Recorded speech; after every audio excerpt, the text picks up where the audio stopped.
Good morning everyone. Welcome to my first YouTube video. যদিও এখন দুপুর 12টা হয়তো বেজে গেছে, বাট তবুও গুড মর্নিং। আর এখন আমি যাচ্ছি পড়াতে। চারিদিকের এই সুন্দর প্রাকৃতিক পরিবেশ দেখতে দেখতে এখন আমাকে যেতে হচ্ছে পড়াতে। কি কষ্ট, এভাবেই শুরু হলো। যদিও বা মর্নিং অনেক আগে শুরু হয়ে গেছে, কিন্তু এখন তোমাদের সাথে কথা বলা স্টার্ট। আর এই এসে গেছি আমি পড়াতে।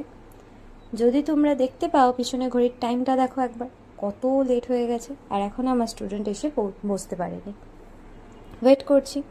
কোথায় স্টুডেন্ট ওয়েট করবে টিচারের জন্য, না আমি ওয়েট করছি, ভাবা যায়। আর এই হলো আমার স্টুডেন্ট, দেখো কত সুন্দর মন দিয়ে পড়াশোনা করছে। আর আমি কি করছি? এটা কি উচিত? একদম উচিত হচ্ছে না মনে হয়। কি কিউট না? আর দেখো, সেই ওকে পড়াতে পড়াতে সেই ছোটোবেলার বইটা দেখে নিজেও যেন ছোটোবেলায় চলে যাওয়া হয়। একদিকে কিন্তু ভীষণ ভালো হয় এরকম ছোট ছোট বাচ্চাদের পড়ানোতে, সেই ছোটোবেলাটা আবার যেন চোখের সামনে ভেসে ওঠে। সেই ছোটোবেলার অ আ ক খ, কত ভালো লাগে।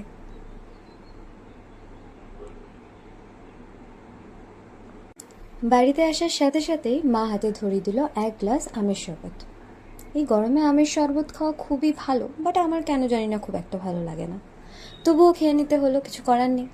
খেয়ে দে এবার আমি যাব লাঞ্চ করতে, আর লাঞ্চের পরেই হয়ে যাব রেডি। আবারও রেডি হয়ে আমাকে যেতে হবে আমার ডিউটিতে। তো ফাইনালি আমি আমার বিকেলের ডিউটির জন্য রেডি হয়ে গেছি। 4:30 বাজতেই চললে এবার আমি বেরিয়ে পড়বো। কিন্তু মনে হচ্ছে কিছু আমি একটা ভুলে যাচ্ছি, কিন্তু কি ভুলছিলাম মনে করতে পারছিলাম না। মনে করতে করতে হঠাৎ মনে পড়লো যে আমি আমার পেনটা ভুলে গেছি। এবার পেন ছাড়া গেলে তো কোনো লাভ হবে না, তাই পেন খুঁজতে খুঁজতে ফাইনালি আমি পেন পেয়ে গেলাম। আর এবার ঠাকুর প্রণাম করে বেরিয়ে পড়ব।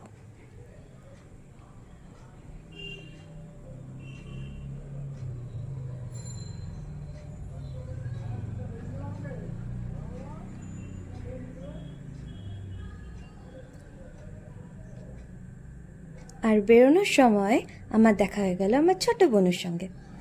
এখন থেকে রোজ ওকে দেখা যাবে। ও হচ্ছে আমাদের বাড়ির টাইগার, সব থেকে ইম্পর্টেন্ট মেম্বার।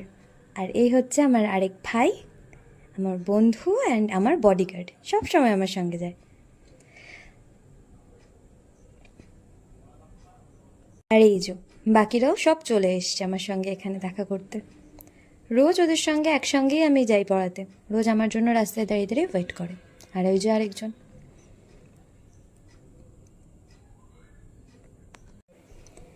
আগে যখন নিজে পড়তে যেতাম তখন টিচারকে ফার্স্টে গিয়ে বলতাম যে তাড়াতাড়ি করে পড়া ছুটি দিয়ে দাও। আর এখন স্টুডেন্টকে গিয়ে বলি যে তাড়াতাড়ি করে পড়ে নে, তাহলে একটু তাড়াতাড়ি আমার ছুটি হবে।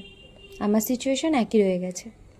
আর এই যে বাইরের বিকেলের সুন্দর দৃশ্য দেখতে দেখতে আমি ইচ্ছা না থাকা সত্ত্বেও আবার পড়াতে এসে গেছি।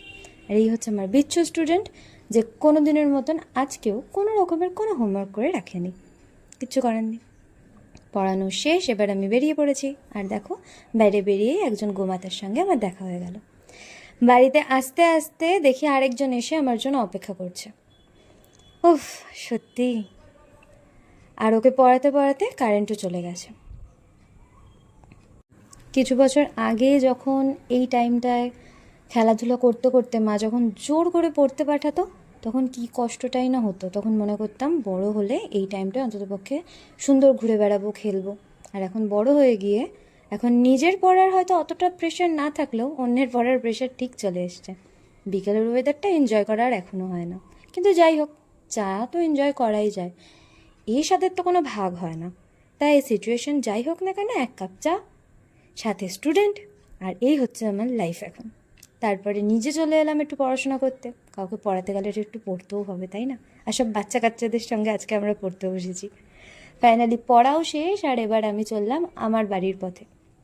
সারাদিন পরে এবার একটু আমি ফ্রি হব আই গেস। আর এই ছিল আজকে আমার সারাটা দিন। ভাবলাম একা একা কেন বোর হবো, তোমাদেরকেও একসঙ্গে বোর করি, তাই তোমরাও আমার সঙ্গে একটু বোর হলে। থ্যাংক ইউ সো মাচ আমার ভিডিওটা দেখার জন্য, আর পরবর্তী ভিডিওর জন্য আমার সঙ্গে থাকো। টাটা।